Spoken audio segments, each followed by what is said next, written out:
Bismillahirrahmanirrahim.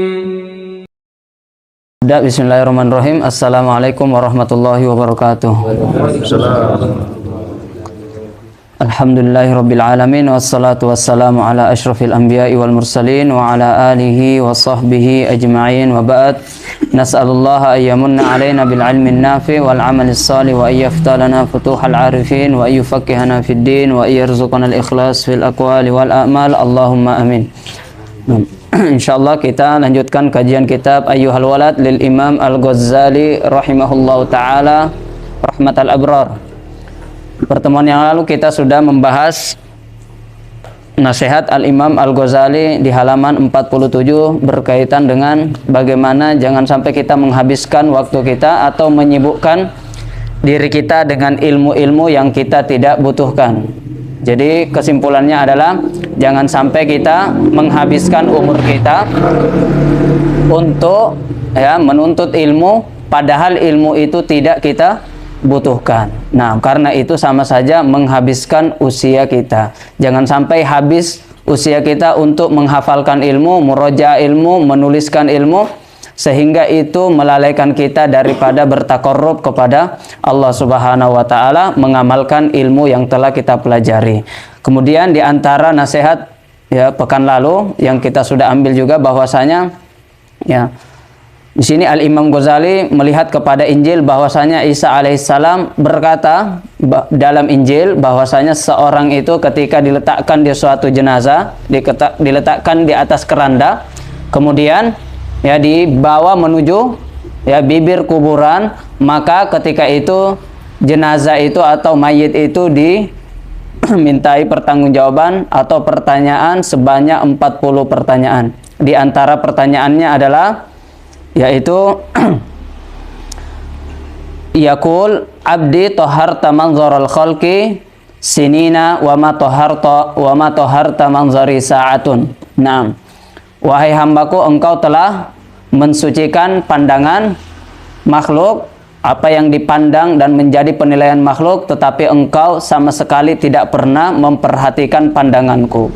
Padahal kata Allah, wa kullu yaumin yanzuru fi qalbika, padahal Allah yaitu melihat atau senantiasa memandang dan memperhatikan hati kita. Jadi kita senantiasa memperbaiki wajah kita, memperbaiki pakaian kita, mazhar kita, penampilan kita, tetapi kita jarang untuk membersihkan hati kita. Padahal hati kita adalah tempat penilaian Allah Subhanahu wa taala. Innallaha la yanzuru ila suwarikum wala ila amwalikum walakin yanzuru ila qulubikum wa a'malikum.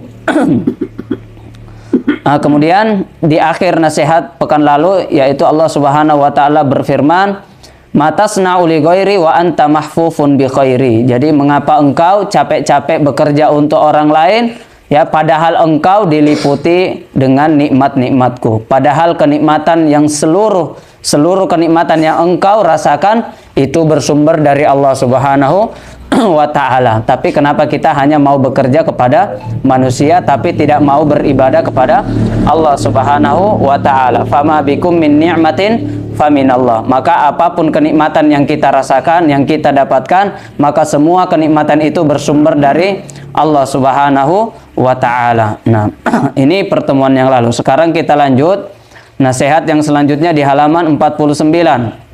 Yaitu berkaitan dengan ilmu tanpa amal adalah suatu kegilaan, sedangkan amal tanpa ilmu tidak akan bermakna. Nah, kita baca dulu.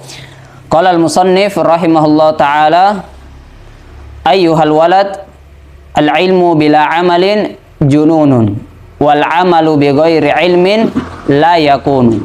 Nah, wa'lam anna ilman la yub'iduka al-yawma 'anil ma'asi wa la yahmiluka 'ala at-ta'ati lan yub'idaka ghadan 'an nari jahannam. Wa idza lam ta'mal al-yawm wa lam tadarakil ayyam al-madiyata taqulu ghadan yawm al-qiyamah farji'na na'mal salihan fayuqal ya ahmaq anta min hunaka taji'u. Nah, kita baca ayyuhal walad, wahai ananda, al-ilmu bila amalin jununun, bahwasanya ilmu tanpa amal adalah suatu kegilaan. Wal amalu bi ghairi ilmin la yakunu, sedangkan amal tanpa ilmu tidak akan bermakna. Wa'lam, ketahuilah, anna ilman la yub'iduka al-yawma 'anil ma'asi, bahwa ketahuilah bahwa ilmu yang hari ini tidak bisa menjauhkanmu dari kemaksiatan. Wala yahmiluka 'ala ta'ah, dan juga tidak pula mendorongmu melakukan ketaatan. Lan yub'idaka ghadan 'an nari jahannam, maka ilmu itu tidak akan menjauhkanmu dari api neraka jahannam. Wa idza lam ta'malil yaum, jikalau hari ini engkau tidak mengamalkan ilmumu, walam tadarakil ayyamal madiyata, dan tidak pula memperbaiki masa lalumu, taqulu ghadan yaumal qiyamah, maka engkau pada hari kiamat akan berkata, farji'na na'mal salihan, ya Allah, kembalikanlah kami lagi ke dunia untuk beramal saleh. Fayuqalu, maka dikatakan kepadanya, maka malaikat berkata kepadanya, ya ahmak, wahai orang yang bodoh, anta min huna kataji'u. Nah, wahai orang yang bodoh, bukankah engkau datang dari sana? Maksudnya engkau datang dari dunia. Kenapa engkau baru mau kembali untuk beramal soleh? Nah, jadi poin yang pertama kita mulai. Poin yang pertama adalah ayyuhal walad al-ilmu bila amalin jununun, bahwasanya ilmu tanpa diamalkan maka itu adalah suatu kegilaan. Nah, berarti orang yang mempunyai ilmu tapi tidak mengamalkan ilmunya, ya dikatakan di sini seperti orang yang gila, orang yang tidak waras, orang yang gila atau orang yang tidak waras. Dia menghabiskan umurnya untuk mendapatkan sesuatu, setelah dia mendapatkan sesuatu itu malah dibuang atau disia-siakan. Maka inilah orang yang gila. Dengan kata lain, ilmu itu ibaratnya seperti alat, seperti alat. Sedangkan amal itu ibaratnya seperti menggunakan alatnya. Jadi ilmu itu alatnya, amal itu menggunakan alatnya. Ya, contoh sederhananya misalnya seseorang membeli alat untuk menggarap sawah, yaitu membeli pacul, membeli apalagi linggis, ya, membeli traktor misalnya, dan alat-alat untuk menggarap sawah. Setelah alatnya ada, alatnya tidak digunakan untuk menggarap sawah, maka ini adalah suatu kegilaan. Nah, tidak waras. Orang sudah beli, ya, sudah ngambil, ya, sudah capek mengumpulkan alat-alatnya, tapi alat-alatnya justru tidak digunakan untuk membajak atau menggarap sawah. Berarti ini suatu kegilaan. Atau contoh lain misalnya, dia membeli alat untuk apa? Alat untuk menjahit. Dia beli benang, dia beli jarum, dia beli kain, dia beli mesin jahit misalnya. Tapi semua alat yang dikumpulkan itu tidak digunakan. Maka ini suatu kegilaan. Ini melakukan hal yang sia-sia, melakukan hal yang sia-sia.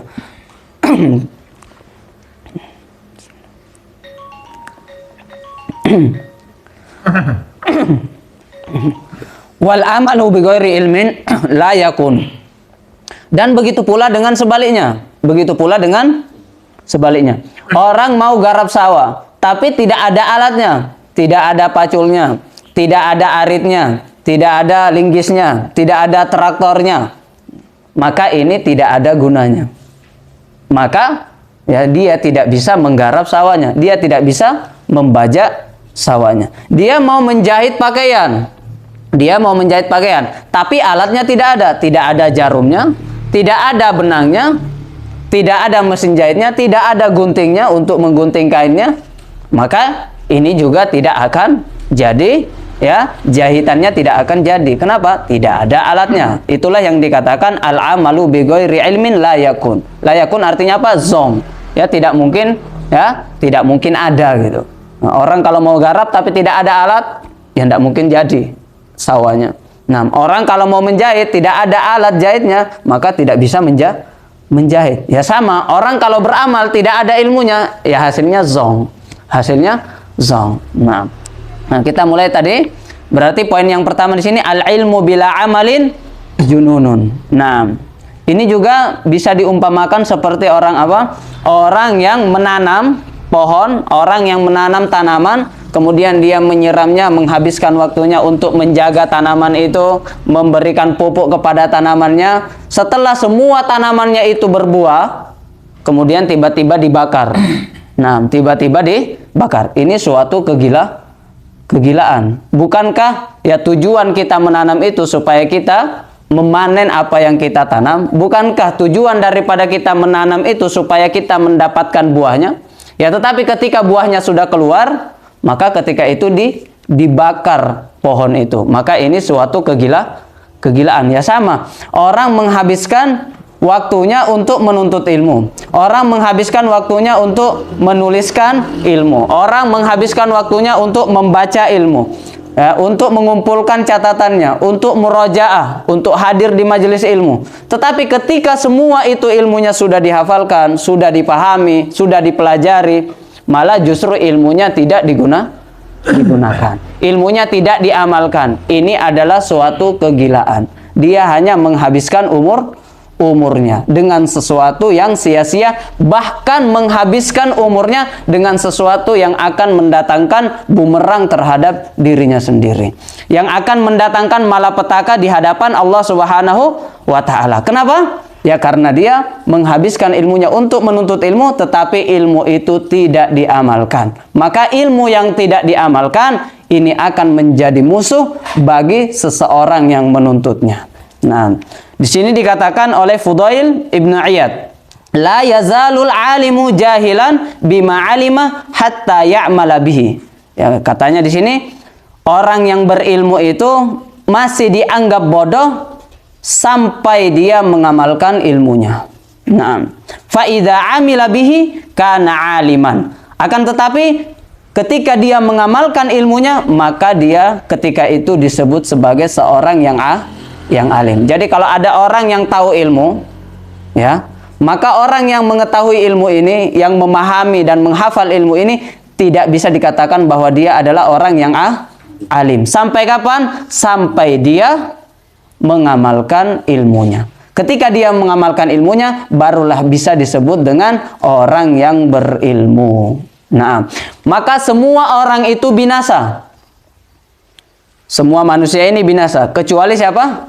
Kecuali orang yang berilmu. Dan semua orang yang berilmu itu juga binasa, kecuali orang yang mengamalkan ilmunya. Dan semua orang yang mengamalkan ilmunya juga binasa, kecuali orang yang ikhlas di dalam mengamalkan ilmunya.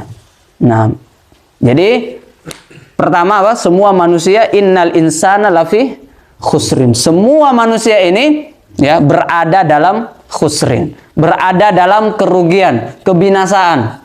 Illal ladzina amanu wa amilus shalihat. Jadi semua manusia ini semuanya binasa sampai dia menuntut ilmu. Tapi semua orang yang berilmu, yang tahu ilmunya, yang sudah menuntut ilmu juga binasa. Sampai kapan? Sampai dia mengamalkan ilmunya. Dan semua yang kita lihat orang yang mengamalkan ilmu itu binasa juga. Sampai kapan? Atau kecuali orang yang ikhlas di dalam beramal. Nah, maka kita ini yang sudah sampai mana ini? Nah, berilmu, setelah berilmu berusaha untuk mengamalkan. Kalau beramal jangan lupa untuk ikhlas. Karena kalau kita tidak ikhlas, ya sama aja.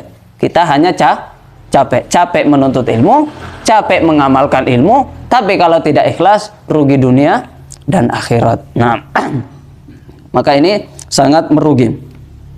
Maka kita penting mengingat nasihat daripada ibunda Sufyan Ats-Tsauri kepada anaknya. Nah, yaitu Sufyan Ats-Tsauri rahimahullah ta'ala. Seorang ulama, ya, seorang ulama. Dikatakan, wahai anakku, saya akan membiayai engkau di dalam menuntut ilmu. Maka pergilah engkau menuntut ilmu dan tuntutlah ilmu. Akan tetapi nasihat saya, ketika engkau menuliskan 10 hadis, maka tanyakan lagi kepada dirimu, Jadi setiap menuliskan 10 hadis, jangan lanjut ke hadis 11 sebelum engkau bertanya kepada dirimu. Sebelum engkau bermuhasabah, tanyakan kepada dirimu, apakah 10 hadis ini mendatangkan manfaat untuk dirimu atau tidak? Kalau 10 hadis ini mendatangkan manfaat bagi dirimu, menambah ketakutan dan ketakwaan pada dirimu, maka lanjutkanlah untuk menulis hadis yang berikutnya. Akan tetapi, jikalau 10 hadis itu belum mendatangkan manfaat bagi dirimu, belum menambah ketakutan dan ketakwaan terhadap Allah Subhanahu wa taala, maka fala tat'ab katanya. Maka tidak usah capek-capek menuntut ilmu. Kenapa? Karena kata Al-Imam Syafi'i, al-ilmu ma nafa'. Ilmu itu yang bermanfaat. Laisal ilmu ma hufidha. Bukanlah ilmu yang hanya dihafalkan saja. Jadi kata Imam Syafi'i, ilmu itu apa? Ilmu yang bermanfaat. Ilmu yang mendatangkan manfaat bagi diri kita di kehidupan dunia ini dan kehidupan kita setelah kita meninggalkan dunia ini. Maka itulah ilmu yang bermanfaat. Maka hakikat ilmu adalah ilmu yang diamalkan.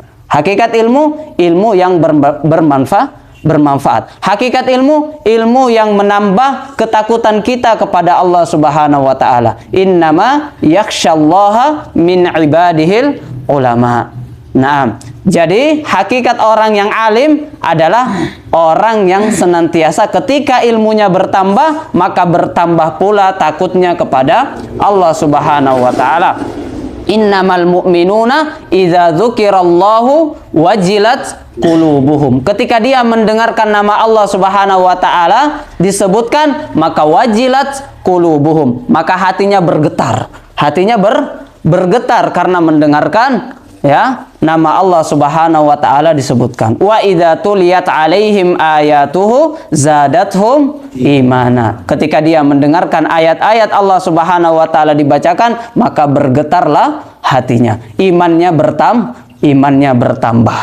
Nah, itulah ilmu yang bermanfaat. Ilmu yang bermanfaat. Maka jangan sampai kita semakin menuntut ilmu, semakin hadir di majelis ilmu, semakin banyak catatan kita, semakin banyak pemahaman kita tentang ilmu agama kita, akan tetapi semakin jauh dari Allah Subhanahu wa taala. Semakin tidak takut dan tidak bertakwa kepada Allah Subhanahu wa taala.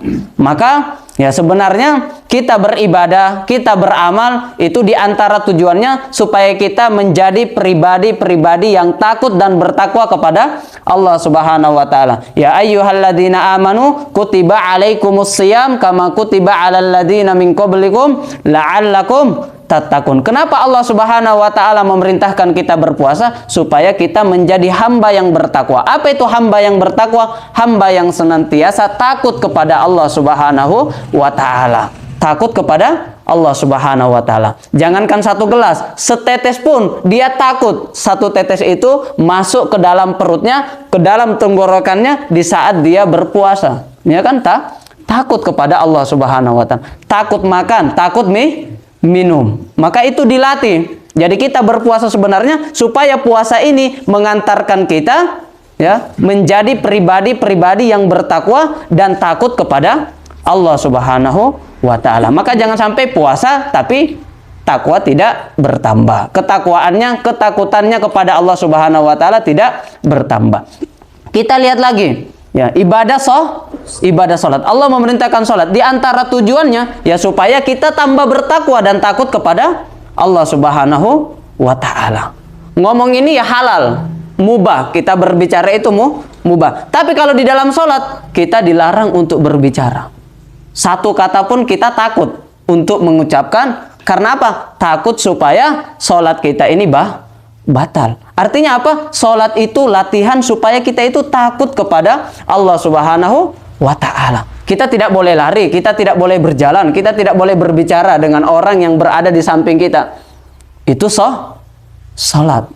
Jadi supaya kita bertambah takut kepada Allah Subhanahu wa ta'ala. Ketika haji, la rafatha wala fusuqa wala jidala. Tidak boleh apa?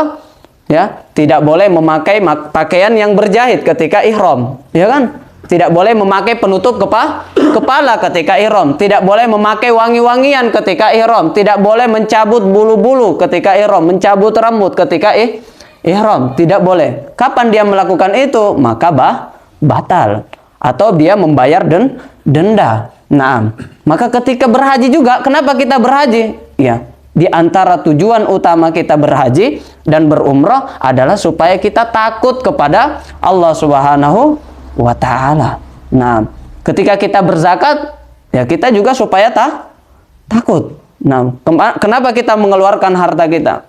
Nah, qaulun ma'ruf khairum min shadaqati yatba'uha adza. Nah, jadi jangan sampai kita bersedekah, lakin kita membatalkan, tapi kita membatalkan pahala sedekah kita. Dengan apa itu? Dengan mengungkit-ungkit apa yang kita sudah berikan. Qaulun ma'rufun khairum min shadaqati yatba'uha adza. Ucapan yang baik. Maka jangan sampai kita bersedekah tapi kita tidak takut kepada Allah Subhanahu wa ta'ala. Maka sebenarnya kalau kita melihat semua ibadah yang diperintahkan Allah Subhanahu wa ta'ala kepada kita itu supaya menambah rasa takut kita kepada Allah Subhanahu wa ta'ala, untuk menambah ketakwaan kita kepada Allah Subhanahu wa ta'ala. Maka kalau ada ilmu tapi ilmu itu tidak menambah takut kita kepada Allah Subhanahu wa ta'ala, maka ketahuilah bahwa ilmu itu hanya akan mendatangkan malapetaka bagi diri kita.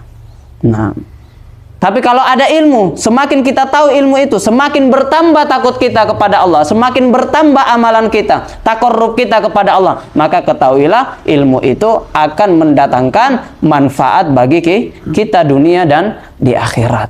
Nah, maka ya, sekali lagi ilmu ini ya sangat penting, meskipun ilmu ini bukan tujuan akhir, karena tujuannya adalah amal. Tujuannya adalah apa? Amal. Tapi amal tanpa ilmu, amalnya tidak bisa diterima. Nah, maka ilmu inilah yang menjadikan seseorang itu ya menjadikan derajatnya diangkat di sisi Allah Subhanahu wa ta'ala. Ilmu yang apa? Ilmu yang bermanfaat. Kalau ilmu yang tidak bermanfaat, bukan menambah derajatnya, menjadikan derajatnya tinggi di sisi Allah, malah justru sebaliknya akan menjadikan derajatnya ya hina di sisi Allah Subhanahu wa ta'ala. Yarfa'illahu alladhina amanu minkum walladhina utul ilma darajat. Nah, maka ya sebagaimana yang sering kita ungkapkan bahwasanya ya ilmu inilah yang menjadikan hidup kita itu terasa nikmat. Apa? Dengan ilmu. Kapan seorang itu bisa menikmati kehidupan di dunia ini? Ketika dia mempunyai ilmu. Tidak mempunyai ilmu, maka dia tidak akan merasakan kebahagiaan yang hakiki di dunia ini. Maka jalan satu-satunya untuk meraih kehidupan yang bahagia, ya, kehidupan yang aman, kehidupan yang membahagiakan di dunia ini adalah jalan satu-satunya dengan ilmu. Orang tidak ada ilmu, maka dia tidak mungkin mendapatkan kebahagiaan. Siapa yang menginginkan dunia, maka hendaklah dengan ilmu. Man aradad dunya fa alaihi bil ilmi. Wa man aradal akhirah juga harus dengan ilmu. Wa man aradahuma, siapa yang mau fid dunya hasanah wa fil akhirati hasanah, maka juga harus dengan ilmu. Maka sekali lagi, kalau kita mau bahagia di dunia ini, mau menikmati kehidupan di dunia ini, maka jalan satu-satunya kita harus menuntut ilmu, mengangkat kebodohan yang ada di dalam diri kita. Kalau seseorang tidak punya ilmu, kalau dia sakit, maka dia tidak bisa menikmati sakitnya. Maka dia hanya akan mengeluhkan sakitnya. Maka dia hanya akan berburuk sangka kepada Allah Subhanahu wa ta'ala. Orang yang sakit tidak punya ilmu, maka dia susah untuk bersabar di dalam sakitnya. Tetapi orang kalau mempunyai ilmu, insya Allah ketika dia sakit, maka insya Allah ketika dia mempunyai ilmu, maka dia yang pertama memandang sakit itu bahwa sakit itu adalah penggugur dosa. Satu, maka dia memandang sakit itu adalah penggugur dosa. Penggugur dosa baik atau tidak? Baik. Maka dia memandang bahwa sakit itu adalah suatu kebaikan. Ketika dia diuji oleh Allah Subhanahu wa ta'ala dengan suatu penyakit, maka dia memandang bahwa penyakit itu adalah pengangkat derajat. Derajatnya diangkat oleh Allah Subhanahu wa ta'ala, imannya diangkat oleh Allah Subhanahu wa ta'ala. Itu kebaikan atau tidak? Juga kebaikan. Maka sakit itu adalah miftah atau pintu untuk mendapatkan kebaikan. Dengan ilmu, ketika dia diuji dengan penyakit, maka dia memandang bahwa penyakit ini ya akan menjadikan kalau dia sabar, dia akan mendapatkan pahala sabar. Apa itu pahala sabar? Innama yuwaffas sabiruna ajrahum bighairi hisab. Pahala sabar itu adalah pahala yang tidak terbatas. Maka ketika dia bersabar, dengan dia punya ilmu, akhirnya dia bersabar. Maka ketika dia bersabar, dia mendapatkan pahala sabar. Mendapatkan pahala sabar baik atau tidak? Adalah kebaikan. Maka sakit itu adalah pintu untuk mendapatkan pahala sabar. Maka orang yang berilmu tidak memandang kepada penyakitnya saja, tetapi apa yang diinginkan oleh Allah Subhanahu wa taala di balik rasa sakit itu. Karena boleh jadi kalau dia sehat, dia itu jauh daripada Allah Subhanahu wa taala. Nah, ada orang ketika dia punya ilmu, maka dia memandang penyakit itu sebagai apa? Bahwasanya kalau dia sabar, dia bersama dengan Allah Subhanahu wa ta'ala. Innallaha ma'as sabirin. Innallaha yuhibbus sabirin. Ketika dia sabar, maka Allah Subhanahu wa ta'ala akan mencintainya. Allah ingin menghapus dosanya. Allah ingin mengangkat derajatnya. Allah ingin bersama dengannya. Allah ingin memberikan cintanya kepada orang yang diberikan penyakit. Nah, maka ini adalah bentuk atau salah satu kasih sayang dan rasa cinta Allah Subhanahu wa taala kepada seseorang hamba. Makanya dalam hadis dikatakan innallaha idza ahabba qauman ibtalahu. Sungguhnya Allah Subhanahu wa taala kalau dia mencintai suatu hamba, seorang hamba atau suatu kaum, maka Allah Subhanahu wa taala akan memberikan dia ujian. Kenapa diuji? Ya supaya dia bersabar. Kenapa diuji? Supaya dosa-dosanya dihapuskan. Kenapa diuji? Supaya derajatnya, imannya ditambah oleh Allah Subhanahu wa ta'ala. Nah, maka seseorang itu ya ketika dia sakit, ketika dia sehat, ketika dia ada ilmu, maka dia akan mensyukuri itu. Mensyukuri apa? Nikmat sehatnya. Dia di masa lapang, di masa sehat, maka dia bersyukur dengan mengatakan alhamdulillahi Rabbil alamin. Kenapa dia bersyukur? Karena dia bersama dengan nikmatnya Allah Subhanahu wa ta'ala, ya kan? Dia diliputi dengan nikmat Allah Subhanahu wa ta'ala, maka dia bersyukur. Ketika dia sakit, dia lebih bersyukur lagi. Ini orang kalau sudah benar-benar mengetahui, ya, orang benar-benar mempunyai ilmu, maka ketika sakit dia lebih bersyukur lagi. Kenapa dia lebih bersyukur lagi? Karena kalau ketika dia sehat, dia bersama dengan nikmat Allah Subhanahu wa ta'ala, tapi ketika dia sakit, bukan lagi bersama dengan nikmat Allah, akan tapi dia bersama dengan Allah Subhanahu wa ta'ala. Ya abdi, nah, kata Allah Subhanahu wa ta'ala dalam hadis qudsi, mengapa engkau tidak menjengukku? Nah, maka seorang hamba ini di hari pembalasan nanti mengatakan, kaifa a'uduka wa anta rabbul alamin. Bagaimana saya menjengukmu ya Allah, padahal engkau adalah Tuhan semesta alam. Semesta alam. Maka Allah menjawab, bukankah salah satu dari hambaku sakit tapi kamu tidak menjenguknya? Ketika engkau menjenguknya, ya, maka engkau akan mendapatiku berada di sisi orang yang sakit. Artinya apa? Allah senantiasa bersama dengan orang yang sakit. Jadi orang yang berilmu ketika diberikan sakit, maka dia lebih bersyukur lagi. Kenapa? Karena kalau dikala dia sehat, dia bersyukur karena dia bersama dengan nikmat Allah Subhanahu wa ta'ala. Akan tetapi dikala dia sakit, bukan lagi bersama dengan nikmat Allah Subhanahu wa ta'ala, akan tetapi dia bersama dengan Allah Subhanahu wa ta'ala. Bersama dengan Allah adalah suatu kebaikan. Maka orang yang berilmu, meskipun jasadnya sakit, akan tapi dengan ilmunya dia mampu menikmati rasa sakitnya. Dengan ilmunya dia mampu bersabar. Makanya kita mengatakan tadi, kaidah kita, tidak ada orang, tidak ada manusia yang mampu menikmati kehidupan di dunia ini kecuali dengan ilmu.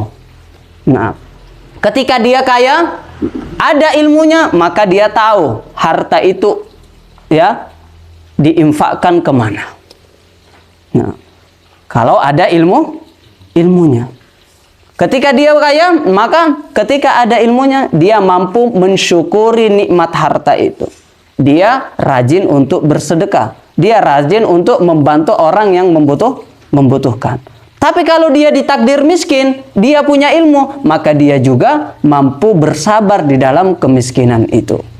Dia tidak menghalalkan segala cara untuk mendapatkan hartanya. Kenapa? Dia punya ilmu. Maka baik dia kaya ataupun dia miskin, kalau dia punya ilmu, dia mampu menikmati hidupnya. Orang kaya yang punya ilmu mampu menikmati hidupnya. Orang miskin yang mempunyai ilmu juga mampu menikmati hidupnya. Orang sehat yang mempunyai ilmu mampu menikmati hidupnya. Orang yang sakit, apalagi dia juga mampu menikmati rasa sakit itu.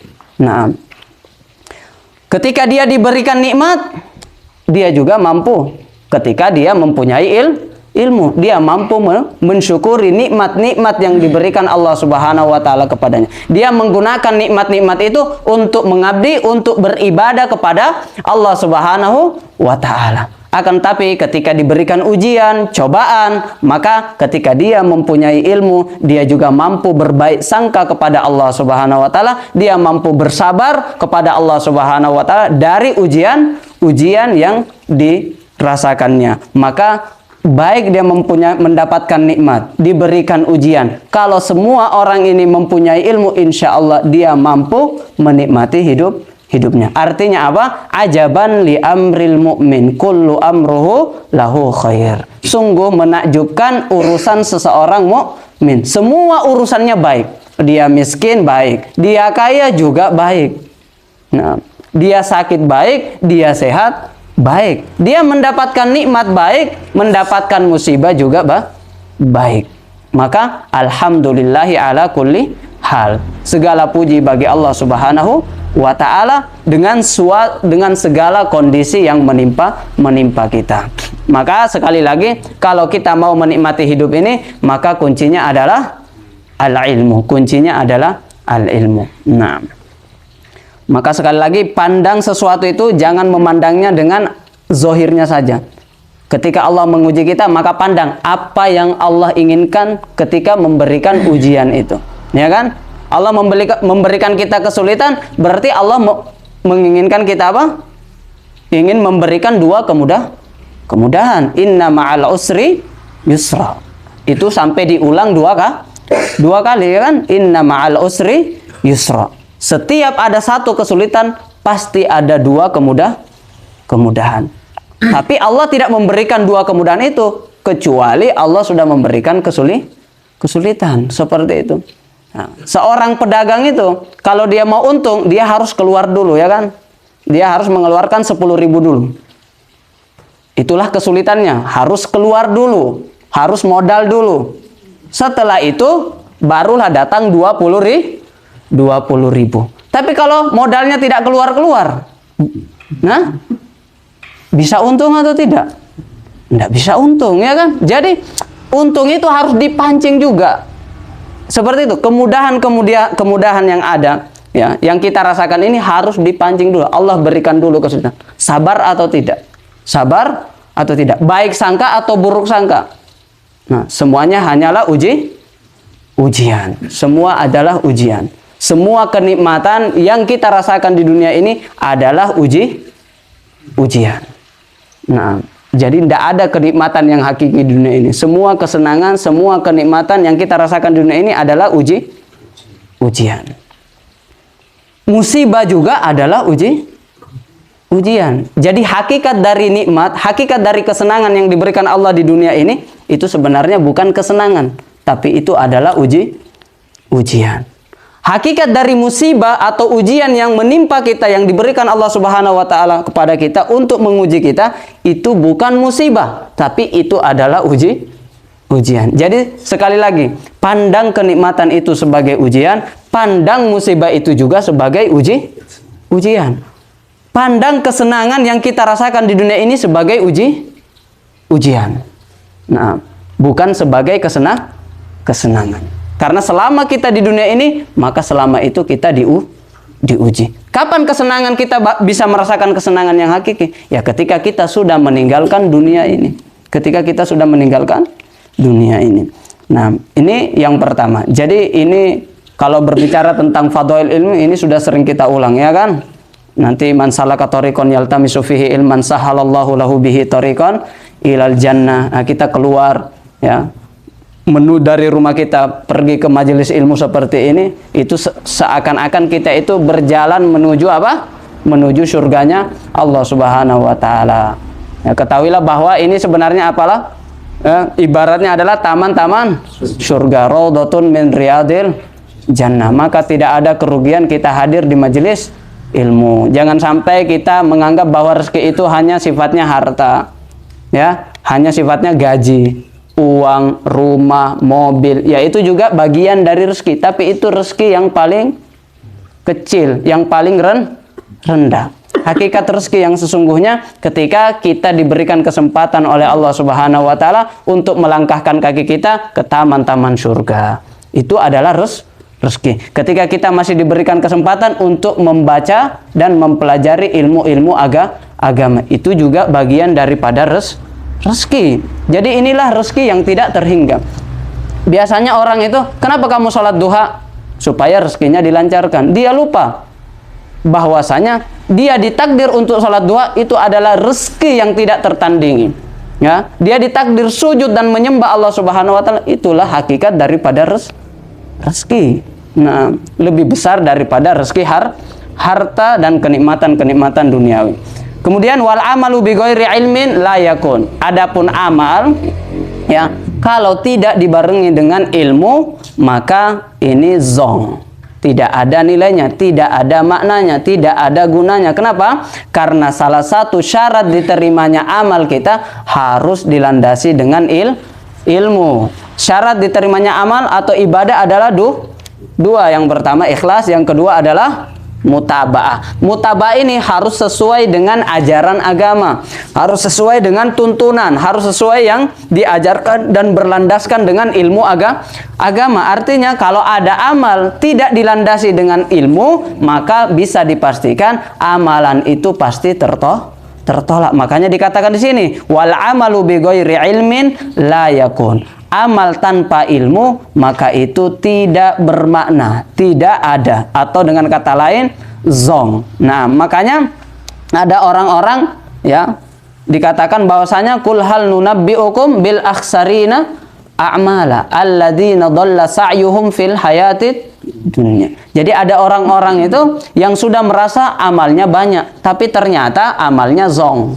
Ketika dia menghadap Allah, ternyata amalannya apa?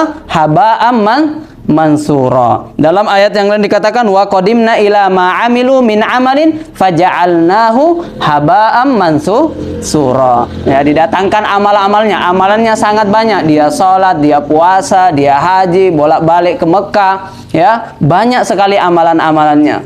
Akan tetapi amalannya tidak berlandaskan dengan ilmu, maka seluruh amalan itu haba'am mansura, seperti debu yang diterbangkan. Kemudian di dalam surah Al-Ghasyiyah dikatakan amilatun nasibah tasla naron hamiyah. Amilah, apa itu amilah? Dia sudah capek. Nasibah, apa itu? Nasibah ta'ibat. Nasibah artinya apa? Fansab wa ta'ab.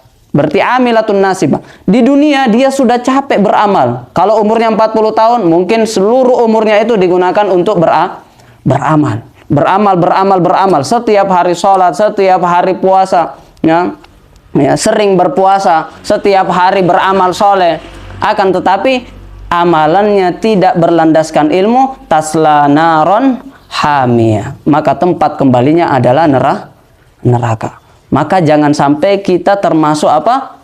Kul hal nunabbiukum bil akhsarina a'mala. Orang yang rugi dengan amalan yang dia perbuat. Salah satu di antara kenapa amalan itu menjadi rugi, nah, karena amalan itu tidak berlandaskan dengan ilmu. Makanya kita diajarkan di dalam surah Al-Fatihah untuk mengatakan dan membacakan ihdinas siratal mustaqim. Apa artinya itu? Tunjukilah kami siratal mustaqim. Apa itu siratal mustaqim? Jalan yang lurus. Apa itu jalan yang lurus? Dijelaskan di ayat setelahnya. Siratal ladzina an'amta alaihim. Ternyata setiap hari kita itu meminta jalan yang lurus. Jalannya orang-orang yang engkau beri nikmat. Siapa itu jalan orang yang engkau beri nikmat? Jalannya para nabi. Ulaikal ladzina an'amallahu alaihim minan nabiyyina was-siddiqina wasyuhada was-sholihin. Itulah jalan yang kita minta. Bukan jalannya siapa? Ghairil maghdubi alaihim. Bukan jalan orang-orang yang engkau murkai. Siapa yang orang-orang yang engkau murkai? Orang yang berilmu tapi tidak mengamalkan ilmunya. Orang yang berilmu tidak mengamalkan ilmunya, inilah orang-orang yang dimurkai oleh Allah Subhanahu wa taala. Waladhdallin, dan orang-orang yang sesat. Siapakah orang yang sesat itu? Adalah orang yang beramal, semangat beribadah, semangat beramal, tetapi dia tidak mau beramal dengan landasan ilmu. Dia semangat beribadah, tapi dia tidak semangat menuntut ilmu. Jadi dua ini harus berbanding lurus. Dua-duanya ilmu dan amal ini supaya kita termasuk orang-orang yang diberi nikmat oleh Allah Subhanahu wa taala, maka syaratnya harus ada dua. Harus berilmu dan harus mengamalkan ilmu. Baru kita bisa masuk ke golongan ihdinas siratal mustaqim. Karena kalau salah satunya, kalau cuma ilmu saja, itu menjadi maghdubi alaihim, orang-orang yang dimurkai Allah. Kalau cuma beramal saja tanpa ilmu, maka dia akan tersesat. Kenapa dia tersesat? Karena dia tidak punya ilmu. Orang kalau tidak punya ilmu, pergi ke beruk sini, ya tersesat dia. Ya kan?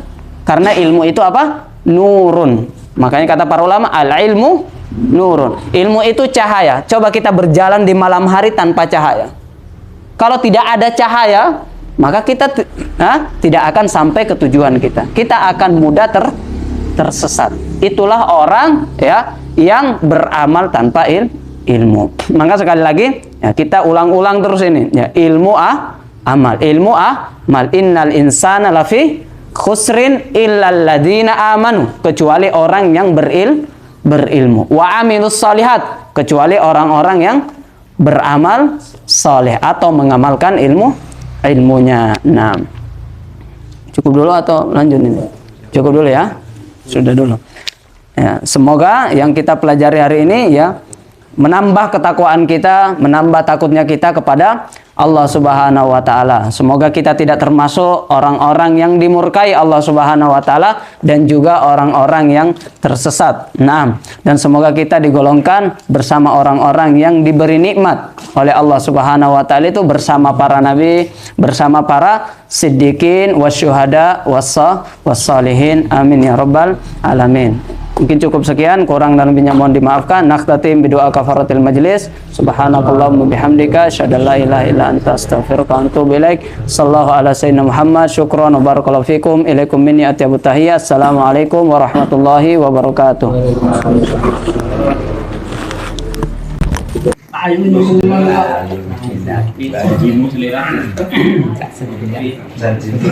Pengen kangen banget.